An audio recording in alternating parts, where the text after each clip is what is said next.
네, 안녕하세요. 바쁘신 와중에도 AI 기술 그리고 비영리 섹터의 혁신 성과 공유 세션에 참여해주신 여러분 진심으로 환영합니다. 저는 오늘 세션의 전체적인 운영을 맡은 모두의 연구소 기업교육팀 팀장 김도희라고 합니다. 이번 세션에서는 동그라미 재단과 모두의 연구소의 협업 사례를 공유 드리면서 비영리라는 분야를 대상으로는 어떤 교육들을 진행했고 어떤 성과가 있었는지에 대한 이야기를 하고자 하는데요. 먼저 제가 전체 사업에 대해서 소개를 해드리고 이어서 대표 트랙 중에 하나인 연구자 과정 트랙을 운영해주신 김성호 강사님의 과정 리뷰 그리고 우수 수강생인 육재영님의 프로젝트 발표 순으로 진행을 하도록 하겠습니다. 마지막에는 시간이 가능하다면 Q&A 세션까지 진행을 한번 해보도록 하겠습니다. 모두의 연구소는 다양한 AI 기업교육 상품들을 판매하고 있는데요. 그 중에서도 저희 팀은 기업 그리고 기관 등을 대상으로 오프라인 교육을 진행하는 기업교육팀이라고 보시면 되겠습니다. 그래서 저희는 오늘 주로 진행하는 이제 카카오 임팩트뿐만 아니라 아름다운 재단이라든지 기아대책 등 다양한 비영리 기관들을 대상으로 교육 프로그램을 진행하면서 비영리 생태계에 종사하시는 실무진 분들의 대상 교육을 주로 진행을 했었습니다. 어떻게 하면 내부에서 진행하시는 사업들을 좀 더 많이 홍보를 할 수 있을지 또는 임팩트를 줄 수 있는 사업들을 AI를 활용해서 어떻게 기획하고 실제화할 수 있는지에 대한 부분들을 금년도 같이 많이 고민을 해봤는데요. 그 중에서도 저희는 금년도 처음 협업을 진행하게 된 동그라미 재단의 교육 운영 사례를 공유를 해드리려고 합니다. 그 동그라미 재단은 혹시 안랩이라는 기업 아시나요? 네, 그 안랩이라는 기관을 운영하는 안철수 의원이 2012년 본인의 안랩 소유 지분 중 거의 절반에 해당하는 1,200억을 출연해서 설립한 비영리 재단이라고 보시면 되는데요. 기회와 나눔의 선순환을 목표로 하고 누구나 출발점이 같은 사회 그리고 모두에게 기회가 돌아가는 사회를 만들기 위한 여러 가지 사업들을 진행을 하고 있었습니다. 특히 의료 그리고 보안 분야에 조금 집중을 하고 있었는데요. 이런 분야의 스타트업들에게 실패를 하더라도 자유롭게 연구를 할 수 있는 어떤 사회적 임팩트를 만들 수 있도록 다양한 지원들을 제공을 했습니다. 그러던 중에 올해 처음으로 일반인들을 대상으로 한 AI 교육을 한번 만들어 보자. AI 교육이 저희가 굉장히 많이 진행을 하고 있음에도 불구하고 아직도 뭐 위치를 도서산간 지역에 사신다거나 아니면은 교육 비용의 문제상으로 AI 교육을 수강하지 못하시는 분들을 대상으로 처음에 기획을 시작하게 되었습니다. 이런 분들 을 대상으로 서클업 AI 아카데미라는 이름의 사업을 만들게 되었고요. 트랙별로 30분의 지원자를 선발해서 운영을 했었습니다. 다행히도 저희 과정은 신청부터 2배수가 넘는 인원들이 다 모집이 되었었고요. 무료 과정임에도 불구하고 끝까지 굉장히 높은 참여율로 수료가 완료되었습니다. 총 6가지 교육 과정 중에서 저희는 2가지의 트랙을 운영을 했었습니다. 특히 비영리 현장에서 뛰고 계시는 분들을 현장 활동가 그리고 연구자로 나누어서 교육 커리큘럼을 설계를 했고요. 이를 대상으로 AI 혁신을 주도할 수 있는 다양한 실습 과정들을 만들어 보았습니다. 첫 번째는 사회 문제 정의와 공공 데이터 분석을 실습에 포함한 연구자 과정 그리고 실무진들의 고민인 반복 업무라든지 업무 자동화를 그리고 캠페인 기획을 다룬 현장 활동가를 위한 실무 과정을 준비를 했었습니다. 먼저 현장 활동가를 위한 업무 자동화 과정에 대해 간단히 말씀드리면 현장 활동가분들은 반복적인 행정 업무라든지 단순 문의 응대에 많은 시간을 쏟곤 하는데요. 이 과정을 통해 업무 흐름을 시각화하고 엠파렘과 같은 노코드 툴을 기반으로 뉴스레터 발송이나 행사 접수 관리 같은 진짜 실무에 필요한 부분들을 효율화할 수 있는 실습들을 진행을 했었고요. 결과적으로는 활동가 분들이 더 깊이 있는 소통이랑 기획에 집중할 수 있도록 돕는 것이 핵심인 과정이었습니다. 두 번째는 연구 활동가를 위한 AI 활용 과정인데요. 사회 문제를 정의하고 데이터를 수집, 분석해서 보고서의 초안을 작성하는 등 연구의 전 과정을 AI로 함께 새롭게 할 수 있는 과정을 구축했습니다. 참가자분들은 공공 데이터 포털에서 신뢰할 수 있는 데이터들을 수집해 보거나 AI를 통해 인사이트들을 도출해서 제안서 초안을 자동 생성하는 등 다양한 프로젝트를 이번 과정에서 수행했고요. 이를 통해서 근거 기반의 보고서 같은 것들을 훨씬 연구 분야에서 효율적으로 활용하실 수 있게 제공을 해드렸습니다. 참가하신 분들은 실제 비영리 기관에서 실무를 하시는 분들부터 타 기업에서 재직을 하고는 있지만 나는 이번 교육을 통해서 추가적으로 새로운 가치, 임팩트를 만들어 보고 싶다 하시는 분들이 굉장히 다양하게 참여를 해주셨는데요. 저희는 앞으로 이러한 교육을 통해 모두의 연구소는 사회적 임팩트를 창출할 수 있는 다양한 씨앗들을 만들어낼 예정입니다. 사업에 대한 소개는 이 정도로 진행하고요. 네, 실제로 이 기획을 기반으로 해서 3주간의 오프라인 과정을 실제 운영해 주신 강사님을 소개해 드리려고 합니다. 저희 두 가지 과정 중에서 연구 트랙을 담당하셨던 김성호 강사님 다음 세션으로 모시겠습니다. 박수 부탁드립니다. 네, 안녕하세요. 연구 트랙 강사를 맡았던 김성호입니다. 저는 스스로를 AI 자영업자라고 얘기를 하는데요. AI PM으로 실제로 일도 하고 있고 또 PM으로 일하면서 제가 AI를 어떻게 쓸지에 대해서 좀 느꼈던 것들을 교육 현장에서 좀 말씀을 드리고 있는 사람이어서 AI 자영업자라고 스스로 좀 소개를 하는 편입니다. 이번에는 모두의 연구소에서 굉장히 좋은 기회를 주셔서 공공 영역에서 어떻게 하면 AI를 더 잘 쓸 수 있을까라는 거에 대해서 좀 교육을 진행할 수가 있었는데요.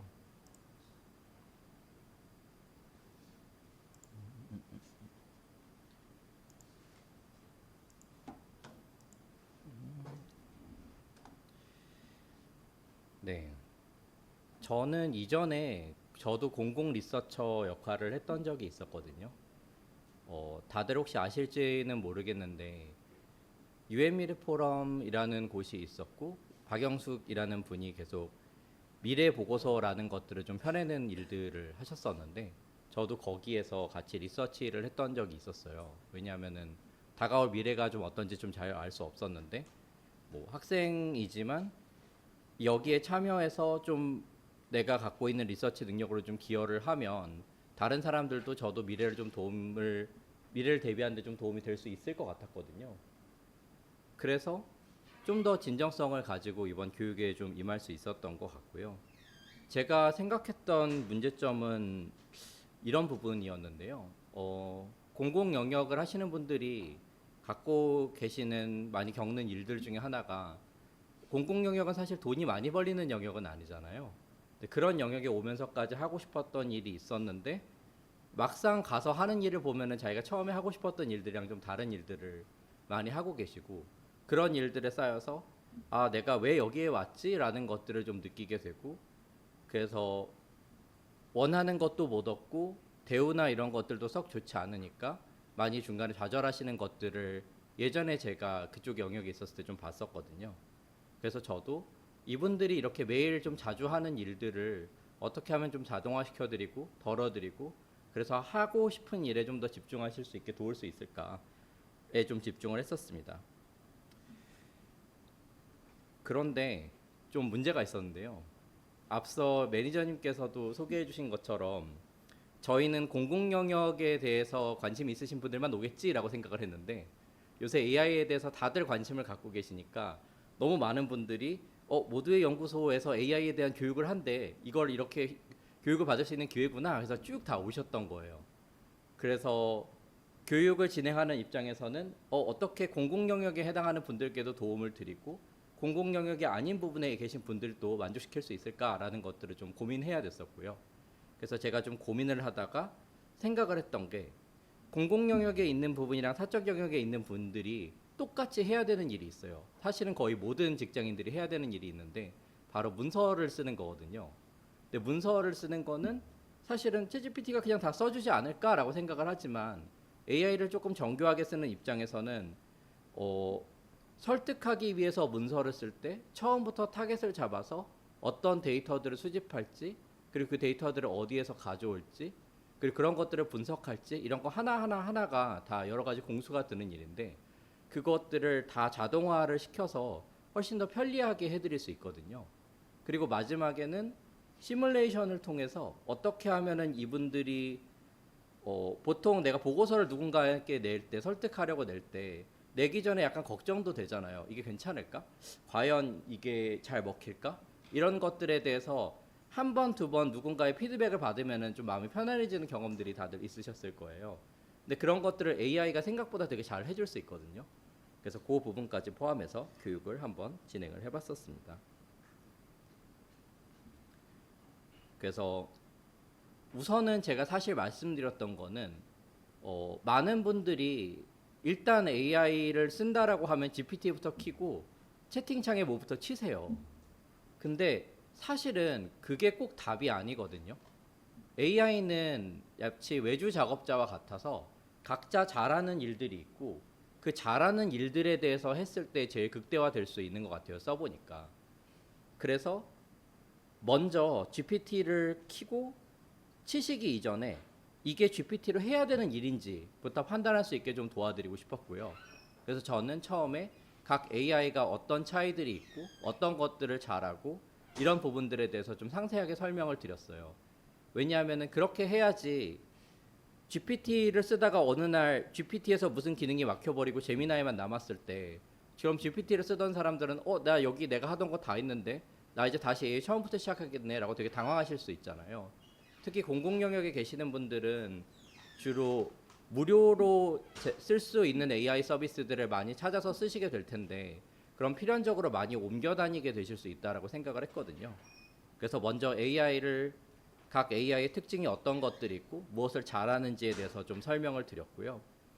그 다음에는 어떤 분들은 사회생활이나 아니면 학교에서 누군가를 설득하기 위해서 처음부터 어떻게 포커스를 맞추고 들어가야 되는지에 대해서 훈련을 다 받으셨지만 또 어떤 분들은 그렇지 않고 그냥 하시는 분들이 있었거든요. 그래서 우리가 누구를 대상으로 어떤 가치를 제공해야 된다라는 게 다른 사람을 설득하는 데 있어서 되게 중요한 건데 이상하게 문서를 잘 쓰시는 분들도 AI만 쓰면은 그냥 AI한테 해줘, 만들어줘, 어떻게 해줘 이렇게 요청하는 걸로 끝나세요. 본인이 잘하는 것들을 발휘하지 못하고 저는 그래서 그런 것들을 좀 최대하게 잘 발휘해 드릴 수 있게 좀 하는데 좀 집중을 했던 것 같습니다. 그래서 설득 논리를 위해서 어떤 자료가 필요한지에 대해서 그 누구라는 걸 생각하면서 생각을 하게 하시드리고 그 다음에 그걸 어디에서 더 편리하게 가져올 수 있는지에 대해서 교육 과정에서 말씀을 드렸었고요. 그리고 데이터 분석을 할 때 저희가 설문조사도 하지만 그냥 리서치도 하고 그러다 보면 여러 데이터들이 섞여 있잖아요. 그런데 설문조사랑 일반 수치 데이터들은 같이 섞여 있으면은 분석했을 때 서로 맥락이 섞이거든요. 그래서 그런 것들을 제일 잘 분석하려면은 특히 여러 개의 데이터가 있고 공공 영역에 계신 분들은 공공 정책을 만드는 분들을 설득해야 되는 거니까 사실은 굉장히 엄밀한 자료가 필요한 것 같아요. 논문 같은. 그래서 논문을 어떻게 볼 수 있는지 어떻게 하면 이런 다양한 데이터들에 대해서 한꺼번에 분석할 수 있는지에 대해서 좀 말씀을 드렸고요. 이렇게 말씀드릴 때 제일 유용한 게 에이전트거든요. 왜냐하면 에이전트는 계획을 세워서 나눠서 그 각각의 데이터에 맞는 방식으로 분석을 하고 종합해 줄 수가 있어요. 그런데 에이전트 되게 어렵잖아요.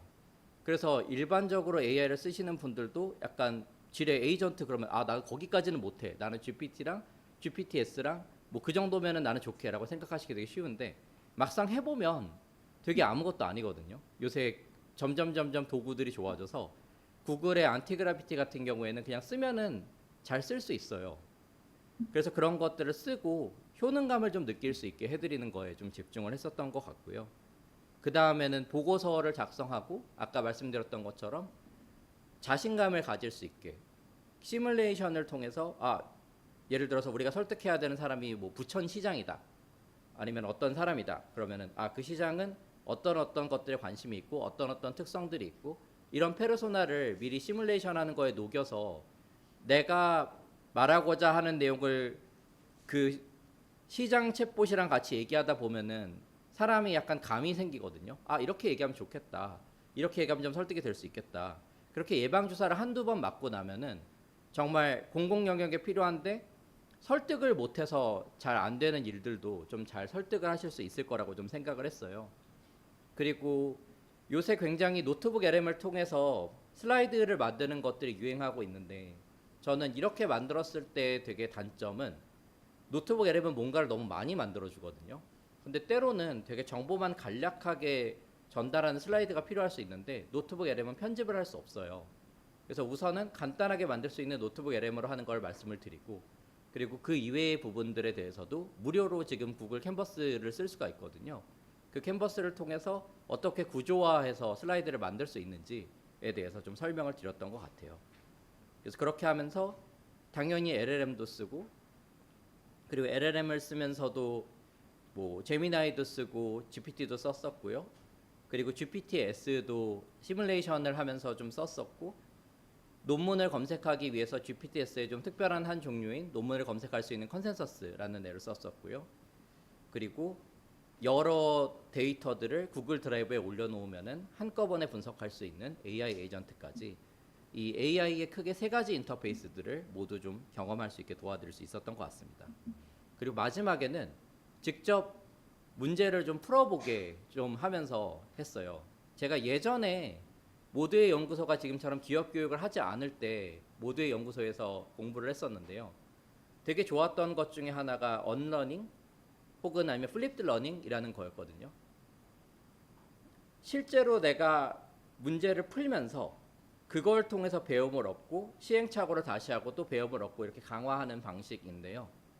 그래서 저도 오랜만에 모두연이랑 같이 하는 거니까 이 방법을 하면 좋겠다라고 생각을 해서 같이 한번 문제를 풀어봤었어요.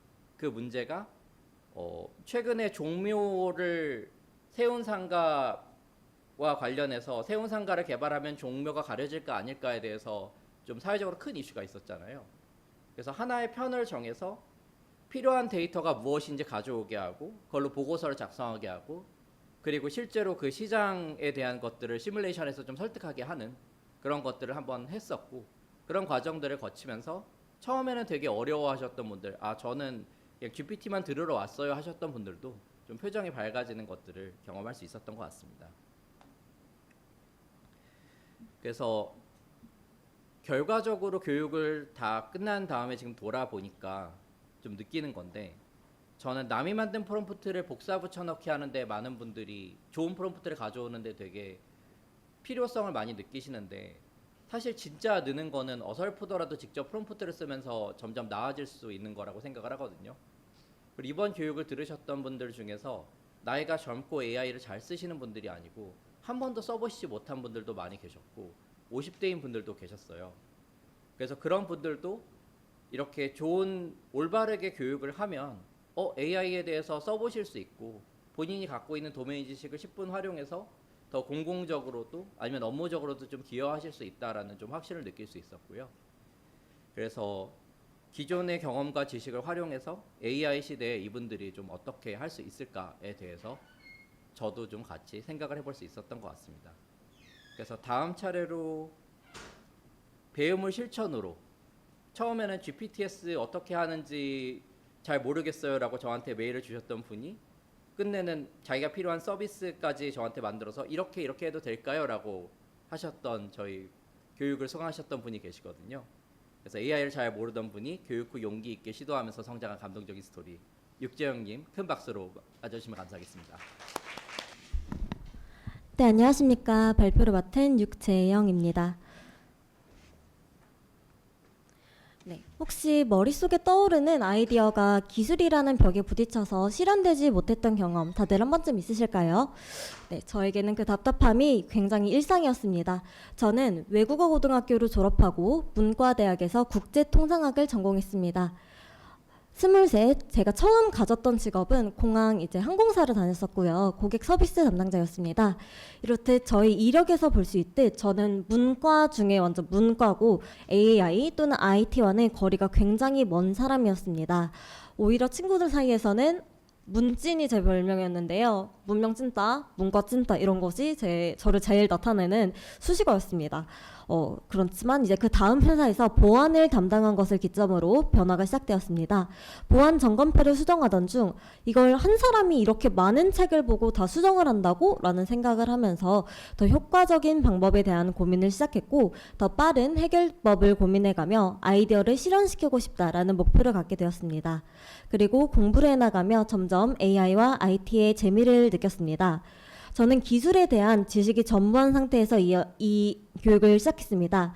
하지만 모르는 것이 있으면 부끄러워하지 않고 끝까지 질문하고 꼭 해결책을 찾아냈습니다. 익숙한 분야에 안주하기보다 새로운 분야에 과감히 도전하는 것을 저의 원칙으로 삼아서 CIAT 국제한국협력 컨퍼런스에서 영어 토론을 진행해서 국토부 장관상을 수상하기도 했고 한국항공협회에 AI 기반 위험도 예측 시스템을 제안하는 등 구체적인 성과를 내기 위해 계속해서 노력을 해왔습니다. 네, 슬라이드에 적힌 이 문장이 저를 가장 잘 설명해주고 있습니다. AI에 대한 관심은 높았지만 스스로를 컴맹이라 부를 만큼 기술적 구현 능력에는 항상 목말라 있었습니다.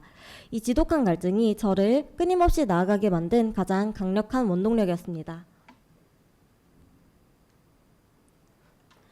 네, 저희 열정과 성장을 가로막았던 현실의 벽 3가지를 한번 소개를 해드리려고 하는데요. 첫 번째는 아이디어와 구현력 사이의 간극이었습니다. 항공 보안 프로세스 또는 저희 회사의 일을 어떻게 하면 더 쉽고 빠르게 처리할지에 대한 아이디어는 넘쳤지만 그걸 시스템화하거나 데이터로 증명할 기술적인 역량은 없었습니다. 두 번째, IT 변화가 더진 보수적인 조직 문화였습니다. 제가 속했던 회사는 평균 연령이 47세입니다. 제가 완전히 막내이고 20대 유일한 회사 20대입니다. 그렇기 때문에 새로운 기술 도입이 굉장히 느리고 무언가 아이디어를 제시하거나 새로운 프로그램을 보여드려도 그냥 손으로 하지? 대충 하고 넘기지? 요즘은 왜 계속 이런 걸 하려고 하나? 라는 반응을 많이 받았습니다.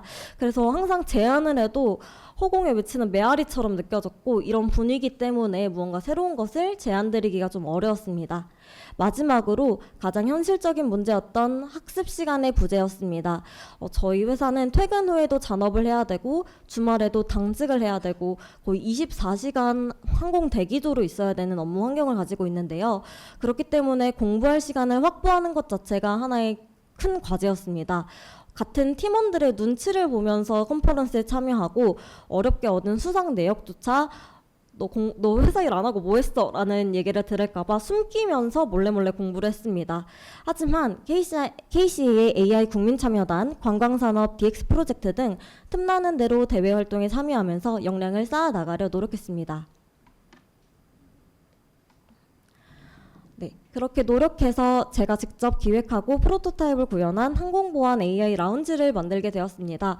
아까 강사님께서 말씀을 해주셨듯 저는 GPT가 뭔지 GPT-S가 뭔지 또 잘 모르는 정말 AI 초보자였는데요. 배워가면서 정말 제 아이디어를 구현하고 싶다라는 열정 하나로 이걸 만들어 보았습니다. 복잡하고 방대한 국내외 항공보안 기준을 제가 일일이 찾아 비교해야 하는 업무적인 비효율을 해결하기 위해 만들었습니다. 그래서 구현한 3가지 핵심 기능은 첫째, 국제와 국내의 보안 기준 비교 기능입니다. 이카오 안엑스 17과 같은 국제 기능과 기준과 국내 항공보안법을 입력하면 AI가 관련 조항을 즉시 찾아 요약하고 공통점과 차이점을 표로 명확하게 제시해주는 기능입니다. 둘째, 위협 트렌드 뉴스 분석입니다. 사용자가 기관과 함께 드론 위협, 공항 사이버 테러 혹은 수화물 안전 보안 검색 같은 키워드를 입력하면 관련 뉴스를 수집해서 위험 유형별로 분류하고 시각화하며 직관적인 인사이트를 제공합니다. 마지막으로 보안 퀴즈 학습 기능을 통해 사용자가 자신의 지식 수준을 테스트하고 취약점을 파악하고 보완할 수 있도록 설계했습니다. 이 프로젝트를 구현하면서 노트북 LM을 직접 실습하고 단순한 텍스트 문치가 어떻게 구조화되고 요약되고 시각화돼서 정교한 결과물로 재탄생하는지를 제가 직접 실습하고 또 만들어 볼 수 있다는 것에 큰 의의를 가지게 되었습니다.